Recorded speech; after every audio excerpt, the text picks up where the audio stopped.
We've all heard the iconic Animal Crossing talking sounds before, right?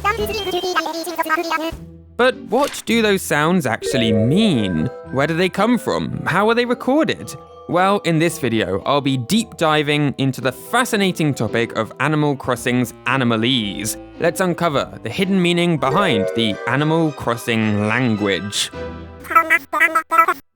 The original Animal Crossing was in development from around 1999 to 2001, and during that time, the main theme that Nintendo's developers had in mind was communication. Every aspect of this game was designed to have you communicate with people, whether that was the in-game characters or your friends and family.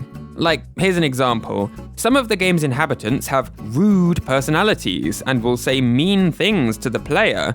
The game's director Katsuya Eguchi explained, "If a small child is playing and an animal says something a little difficult to him that he doesn't understand, I hope he'll then go and ask his mum about it." For instance, they had the character Gulliver tell a bunch of dark jokes that kids would just not be able to understand. This forced them to communicate with their family, and that's just one way that communication was the focus of Animal Crossing's development. And this focus on communication extended to the sounds of the game too. Animal Crossing had a pretty large sound team, 6 people in total. But of those 6, it was this guy here, Taro Bando, who was in charge of the game's sound effects. He went out and recorded hundreds of bugs, footprint sounds, and more to bring the world of this game to life. At one point, Bando even put up a sign on the door of the recording studio which said, "Do not disturb, insect collecting." And one day, Taro Bando decided that he wanted to have the animal inhabitants of this village speak out loud in Japanese, again because of the game's theme of communication. Now, it's actually a lot easier to synthesize Japanese speech compared to English. Take this letter here, ka. Whatever word it's in, it will always be pronounced the same way, ka. But in English, the letter A could be pronounced a, a, and more.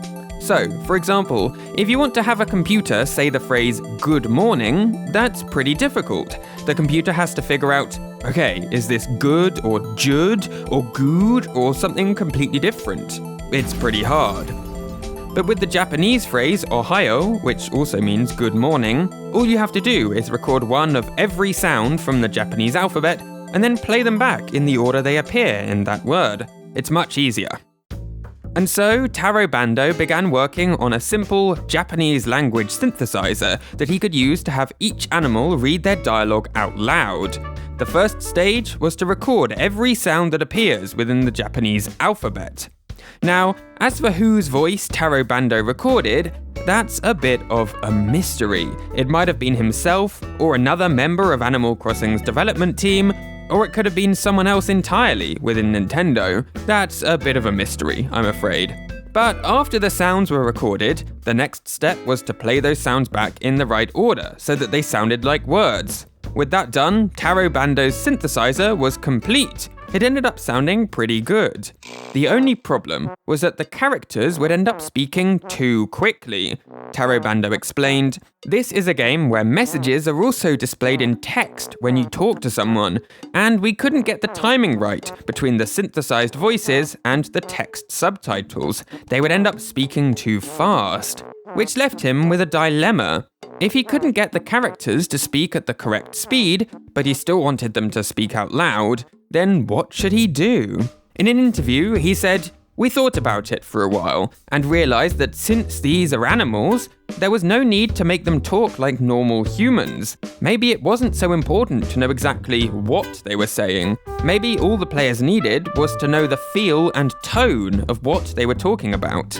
And so, Taro Bando decided to flip the problem on its head. Rather than slowing down the synthesizer to match the text speed, he actually sped it up even further, to the point that the characters would speak so quickly that you couldn't even understand what they were saying. It meant that Animal Crossing's villagers ended up having this really unique way of speaking, which still conveyed the tone of their dialogue, but didn't bother trying to be understood by players. This new language was known as Animalese. But while Bando was working on this language, he didn't actually tell the other developers of the game. It was kept as a secret. He explained, "When the Animalese in Animal Crossing was first implemented, I wanted to surprise the developers, so I decided to not tell them about it. One day the developers all said things like, 'Are they saying something? It kind of sounds like Japanese.' And they looked really shocked." And so, at first, the rest of the development team weren't completely on board with this strange-sounding approach to animal speech. But according to Taro Bando, "We said that even if nobody knows what they're saying, it's fine, they're all animals anyway," and made the easygoing decision to officially implement it in the game. It was an approach that was only allowed because it was this game. So that's how Animalese ended up being added to the Japanese version of Animal Crossing. So what happened next? Well, during Animal Crossing's development, Nintendo was so happy with Animalese that they actually filed a patent for the technology behind it. It was filed by Taro Bando in 2000, and it describes a method of synthesizing Japanese speech. So, if any other companies copy Animalese in their games, Nintendo's coming for them. And so, throughout the years, Animalese has become a staple of the Animal Crossing games. In fact, the only time that the villagers have spoken using actual Japanese, rather than this weird synthesized version, was in 2006, when an animated movie based on the Animal Crossing games was released in Japan. In that movie, actual voice actors provide the voices of the Animal Crossing characters, which is probably for the best. But in everything other than that, this Animalese can be heard, which I think is really cool. The language came about by accident. Taro Bando couldn't get his speech synthesizer to play at the right speed, but because of that, he was forced to invent something much more interesting and memorable.